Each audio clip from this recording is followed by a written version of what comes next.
The time is just gone 12 minutes to 10 as we head towards the end of this morning's broadcast on News and Views. So far, it's been quite an interesting and an absorbing morning looking at the number of issues that we have covered. But an issue that we always need to focus on and not lose our eye off the ball is the question of education. And often we hear about the youth being the future of the country.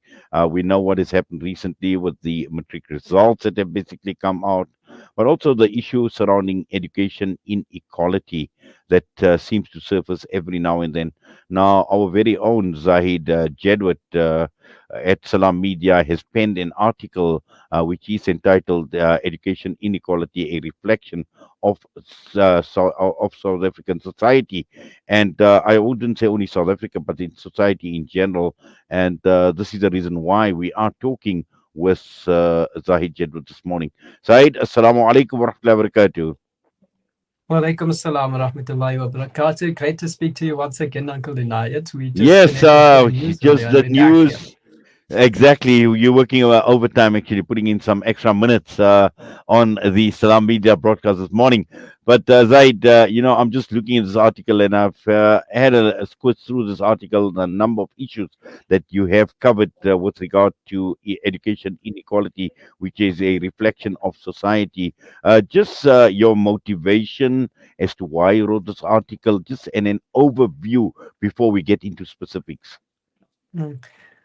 Well, I mean, I think this article obviously came on the back of the results announcement. That is the announcement of the 2022 National Senior Certificate Examination results. And as we all know, that occurred a few weeks back in January.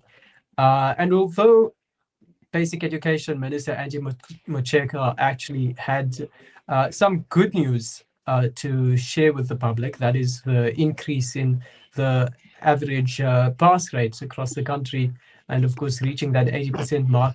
That was good news and welcomed news. But of course, the strides made to also highlight this inequality that seems to be quite pervasive in South African society.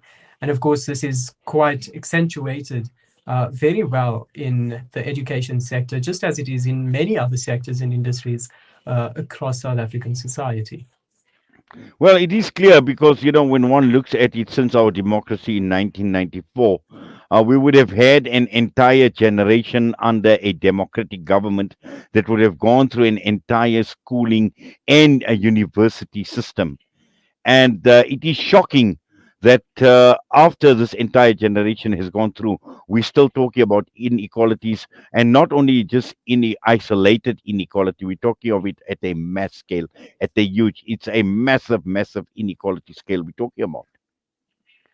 Yeah, I mean, inequality, South Africa isn't new to inequality. It's something we know exists largely within our society, whether it's in private healthcare, whether it's in, you know, the public service, whether it's in education. It's quite pervasive. And obviously, I think a lot of the time, what this boils down to is the the structure of apartheid and how this influenced the various sectors of our society, and how these divides were initiated and then grew over time. And now I think it just seems to be getting worse as time goes. The government could say they've put in place certain measures and actions to combat this. But I think when it comes to the education space, very little has been done, or not much of consequence has occurred in the education sector with regards to addressing the inequality that exists there. And I think this stems largely from, obviously, as we mentioned, apartheid, which is something that has been highlighted time and time again. And I don't want to sound like a politician blaming apartheid for this, but I think what was meant to happen after apartheid, which were proper policies that were supposed to come in and address this inequality and better the education sector, either haven't been drawn up sufficiently or haven't been implemented correctly. And what we're seeing is this sort of neglect that has been quite prominent with regards to the education sector. and it has taken sort of a backseat, some may argue, compared to the other issues that the government has been busy with over the past nearly 30 years.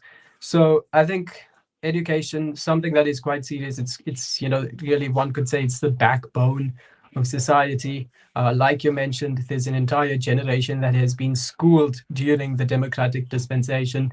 Um, but I think largely there have been failures, and the celebration around some of the things that have the strides that have been made are not, as grand as they should be, or they are expected to be.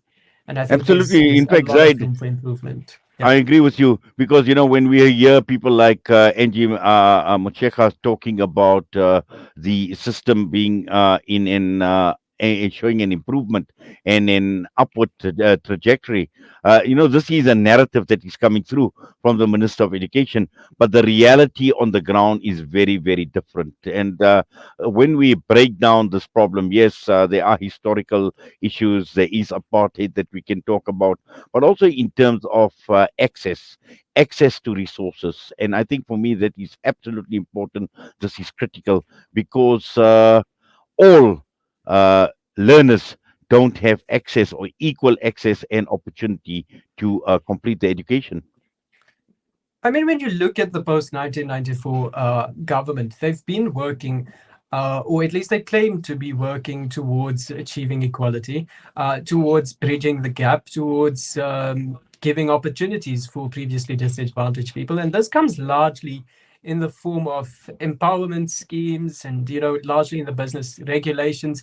But very little attention has actually been paid towards creating opportunities for education. Now, what we've seen over this last few decades is we've seen people being parachuted into positions of management, um, but there hasn't been that attention being paid to education, which would have got them there in the first place. And that's how we end up with broken parastatals like ESCOM, for example, where we have people put in senior management positions and they hardly have the merit and credibility to be in those positions. Whereas the focus should have been on educating this young generation that is now coming to the fore. And over time, although it wouldn't have been immediate, over time, we would have then educated this generation that would have the skills and the capacity and the merit to be able to fill these positions. And we could do wonders with a skilled and a trained labor force in the country. But that simply hasn't materialized because there has been a lot more attention over changing regulations and dictating who gets to be where, and patronage networks as well, without much attention to education itself and facilitating access and opportunities to education, which would have done a lot more to bring this young generation that was born post 1994, the born free generation, into a space where they're able to access these opportunities. And then, of course, that's we've got to also understand that neglecting education has almost a cyclical repercussion, because you have poorly educated people. These people can't really get jobs because they don't really have the skills to be in these positions, and that this just seems to perpetuate a trend of inequality that just goes on and on. The family, we've got generation after generation that's going to be coming hardly educated. They're unable to access these opportunities, whereas you get people who are well educated and they also, for other reasons, unable to access opportunities in South Africa. And what happens is they simply leave the country if they can afford to do so, and we end up with a brain drain. So I think a lot of the problems in this country stem from a neglect of education. And if we are to be able to achieve any change and to address some of these social issues in the country, I think a lot more focus and attention needs to be paid on education itself. Yes, and also in your article, you talk about looking at the stats, and numbers don't lie, Zahid, and they reflect the true situation and the true dilemma or the true problem. And when one looks at it, and it's interesting to see how the stats were actually broken up. But also, when you have the Minister of Education boasting of an 80% pass rate. And someone did a study, and they actually analyzed these stats, not taking into account those along the way to matric. that have dropped out. And taking all these factors into account, and even post matric, those that make it and those that are successful university, there are huge discrepancies in the numbers. So if these numbers of 80% don't reflect the true situation.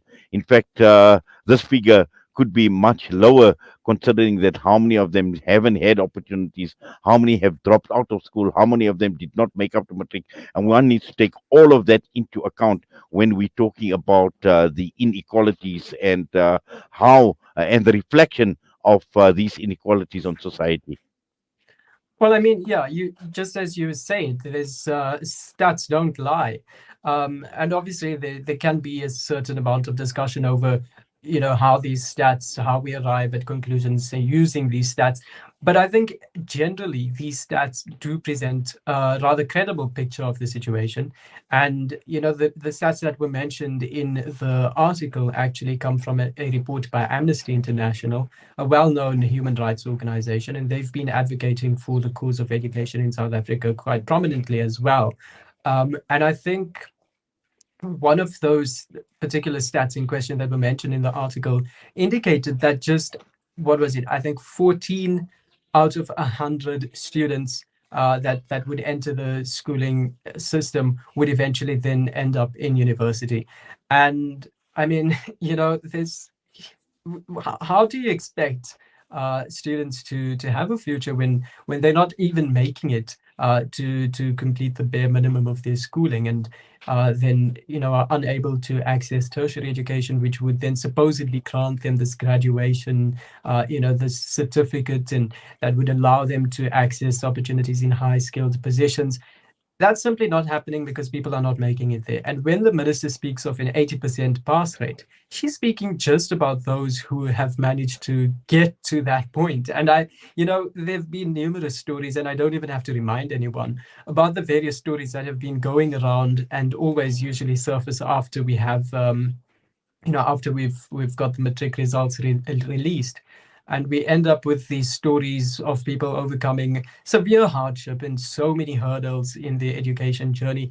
And it's almost like as if it's the survival of the fittest, because only a small margin of the learners who actually enter the education system manage to get out of there with a pass. And also something which I just want to bring attention to, and I don't really see people speaking much about, though when these conversations I had, they actually had very privately, people not wanting to, when I say people, I mean teachers, because teachers have actually, a lot of times come forward and said, we've got these pass rates that are now increasing. Okay, sure, that's good. We like that. It's good to hear that there's some progress in the education sector. But the thing is, we've got these learners, the benchmark with the threshold for the pass rate is, consistently being reduced as time goes. And it's almost as though, the matric certificate that you get at the end of it as a consequence is not really worth that much, if you think of it, because you've got this pass rate that is being reduced, the threshold being reduced, almost to make the matric certificate something cheap to achieve. And that's actually an indictment on society, because if we're talking about matric certificates being cheap in terms of being able to pass the threshold because it's being reduced, um, and we still have people having to overcome hardship to be able to get that bare minimum. So it speaks a lot and tells us a lot about the situation and the state of education in the country. Well, Zaid, Jazakallah for that. And I'm sure there's a lot more that you and I can unpack on this topic. But unfortunately, time has run out. But as always, we appreciate your time and we wish you well. Assalamu alaikum wa rahmatullahi wa barakatuh. Wa alaikum assalam wa rahmatullahi wa barakatuh. Our very own Zahid Jadwat at Salaamedia, an article review this morning, and quite an interesting, a very interesting article, and putting the entire education debate into perspective, particularly looking at inequalities and that exist within our educational system and the consequences. The time is just gone at 10 a.m. It's time for me to sign off. It's been an absolute pleasure being in your company this morning. From myself and the team, Assalamu alaikum wa rahmatullahi wa barakatuh.